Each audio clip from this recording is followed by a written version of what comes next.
This event is graced by the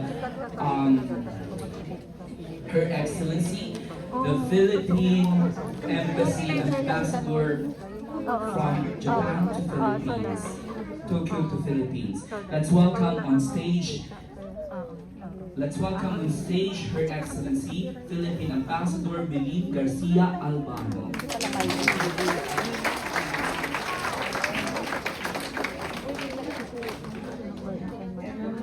Thank you to the men and women and of the Philippine Assistance Group, all the Filipino community groups involved in our Philippine Festival, and of course our sponsors and friends who were also there with us in the very successful festival that we had this year. I understand that we had over 500,000 visitors in 2 days, no? So, talagang nakikita natin the progress that we have been seeing these past 3 years in the effort. So your efforts have really been bearing fruit. Salamat po sa lahat. Masyadong marami kayong, I guess, invested, no, in this festival. And I always hear very good things from our friends in the different embassies. Lalo na po yung ASEAN, no? Mukhang tayo po yung tinitingnan when they benchmark against our festival. Nakita nila na masyado tayo maraming bisita, maraming kung ano-anong pwedeng makita.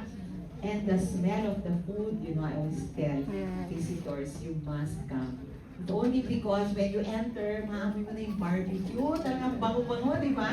It's so, parang nakakagutong ka agad. And of course, we see a touch of home, nakita natin yung, you know, tinanong ko kahapon nung isang kausap namin. We came from Sendai yesterday to have yung film showing. We also had the film showing as part of the first Philippine-Japan Film Festival. So we were very lucky we were able to do that here in Tokyo and yesterday at Sendai. So medyo limited the places where we could show the Filipino films, and the last one that we were particularly highlighting as part of the celebration of the 70th anniversary of Philippines-Japan normalization of our diplomatic relations was the movie Konobashi. Konobashi. Because it was a collaboration of a Filipino director and Japanese producers. It featured Filipino and Japanese movie personalities, and it was a story of a Filipino, half Filipino, Japanese, and na magkapatid and a Japanese sister, half sister, and it was set in Sendai. So we were happy we were able to do that yesterday and meet with the Filipino community there as well to update them on what we've been doing, to give them also updates on services of the embassy. So nakita naman po niyo, we were able to add SSS to the agencies dito sa embassy, and soon we will have Pag-ibig. No, we're hoping also that we can launch the Pag-ibig service here sa embassy by the end of March. March, yes. So, ating festival natin. So there were some, I think, that were maraming naka-avail. I know that the Arta Caravan, but there was one that wasn't able to attend noong December, and BRC ba yun? BRC, no? That was particularly helpful because those with licenses were professional licenses were able to update their IDs or their membership. So we hope that this year, ngayon pa lang na we already wrote to them to invite them to participate in maski November pa. And we've also been meeting with mga Japanese LGUs, mayors and governors, and we have also told them about our filming festival and have invited them to attend. So even better participation this year. But so looking forward to that. But that is because of your hard work. So thank you very much talaga, no, for all the effort that you're giving to So, again, I would like to particularly thank Mr. Toots Kapulong, the chairperson of our PAC, and of course, the officers and volunteers before, during, and after the festival. It's a year-long preparation, no? I know, well, so we have this, so clearly, year-long talaga yung efforts ninyo. So, we are one with you in everything that you do. We are here to support you. And thank you then for your support to the embassy. Of course, without you, hindi talaga namin kakayanin gawin ito. So, thank you very much for your involvement and for involving our Filipino community as well. Of course, di ba, we would like them to feel that we are one. We have a big Filipino community here in Japan. So, maski pa paano, we have little efforts to try to involve everyone in what we do and try to bring them a touch of home through the festivities, our food, the performances. So, we hope that when they join us at the festival, they feel that they're among talagang fan na sa Pilipinas, especially with the paroles, no? The many paroles that we had last year through the participation of Tarlac, the Angeles City in Pampanga. So, iniwan naman nila yung parol na yun. So, pwede natin gamitin ulit next festival. Tapos mag-invite naman tayo ng iba. Baka meron naman ibang kakaibang parol naman that we can showcase this year because the ones that they shared with us last year, first time ko rin nalaman na may ganun pala sa Angeles City, that they have a particular way of making paroles. It's all been done before. So, dito pa natin nakita sa Japan. So, we hope that there's another LGU that will also be willing to participate and join us this year. We would also like to thank, of course, our sponsors and those who have supported this event. We have also been, so thank you for being there.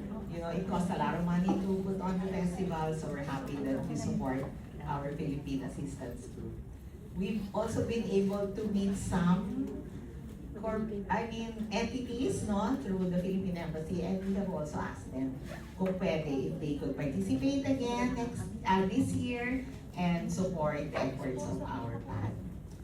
So, sa inyo pong lahat, may mga kasamahan po tayo na maaaring kailangan ng ating pag-unawa at suporta. Maging sandalan.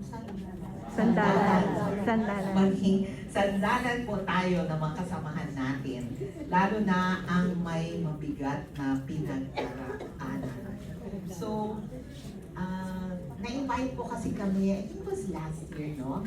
So I didn't even know, meron palang minister here in Japan in charge of loneliness and isolation. Because it's a problem also with them. But they invited us, several ambassadors. Some, pero they particularly appreciated yung perspective ng Pilipino. Kasi tayo po, marami tayong nagtatrabaho dito. So iba din kasi yung perspective nung naninirahan nandito doon sa perspective ng nagtatrabaho dito. Kasi marami tayong naiiwan sa ating bansa, marami tayong responsibilities and that we take upon ourselves para lang po makatulong sa ating mga pamilya. So, iba talaga yung experience natin at iba yung experience, yung talagang kusang naninirahan na dito. So, they particularly appreciated that. So, nakashare nga po tayo na minsan kakaiba din yung dinaraanan ng ating mga kababayan dito. So, gusto rin nila malaman yun because gusto rin daw nila makaisip ng ways to help yung foreign populations that live here in Japan. So, syempre tayo, kailangan din tayo mag-isip paano din tayo makasuporta at makakatulong sa ating kapwa Pilipino. So, I know from speaking with many Filipino community leaders that kayo rin, out of talagang the goodness of your heart and the generosity of your spirit, kayo din po, hindi naman kayo hinihingi na gawin ito, di ba? medyo marami na kayong ginagawa, you live your own life, marami din kayong ginagawa sa trabaho, pero talagang naiisipan nyo tulungan yung ating mga kapwa Pilipino dito. So, it's really, we're very, very grateful and it's very humbling to hear of talagang kusang loob na tulong na binibigay ng ating mga Filipino community leaders. So, hats off to you. Thank you very much. Talagang kasi yung mga ganyan pa, thankful to all of you also for all that you do. So this year, extra special because we have more activities because of our 70th anniversary.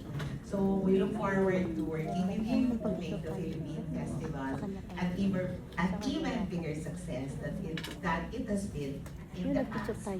So I hope that we continue to highlight as we do Philippine culture, performing arts, museum, our agricultural products. Hit na hit naman po yung ating pamimigay ng mga fruits natin. And of course, gusto kasi natin na ma-appreciate din naman nila yung ating Philippine bananas, our avocados, our pineapple, our avocado, okra is another. Coconut naman din, we're also promoting nowadays here. So thank you to all of you. Thank you for coming here and sharing a part of your day with us. At maraming salamat. Arigatou gozaimasu and good afternoon.